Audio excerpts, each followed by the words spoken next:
parlait d'un tramway. Là, c'était clair qu'on allait avoir un tramway. Finalement, on n'a plus de tramway. Là, après ça, ça a été un SRB. Finalement, plus d'SRB. Donc aujourd'hui, on est un peu perdu. On ne sait pas où est-ce qu'on s'en va. On tergiverse depuis 10 ans et ça n'avance pas.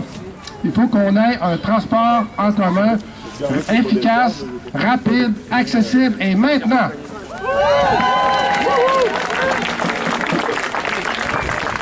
Alors, on est au cœur de la campagne municipale. Le transport, c'est l'enjeu principal. Il y a des candidats et des candidates qui ont toutes sortes de positions là-dessus.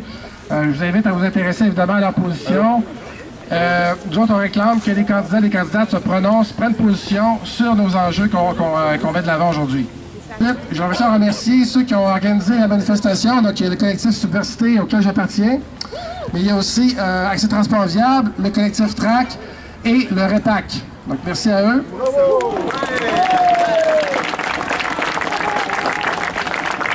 Et sans plus attendre, je laisse la parole à Ève du Centre Femmes de la Basse-Ville. Bonjour. Simplement pour représenter justement les femmes, oui, on est 60% dans l'autobus, mais on pourrait peut-être être encore plus nombreux si, au niveau justement, comment que ça coûte cher les autobus. On s'entend que c'est pas donné à tout le monde juste aller faire l'épicerie. Moi, j'habite en Basse-Ville. Les épiceries accessibles, c'est ça, c'est 6$, il faut que tu te rendes en autobus. Ensuite, sans des femmes de la Basse-Ville, il y a des femmes qui ne viennent pas à nos démarches de groupe. Nos démarches sont gratuites. Mais comment se rendre si tu ne peux pas prendre l'autobus? Parce que là, tu as le choix entre manger ou prendre l'autobus. Et puis quand les employeurs nous disent qu'il manque d'employés, qui ont de la difficulté à recruter, bien, il y a aussi ça qui est un impact souvent.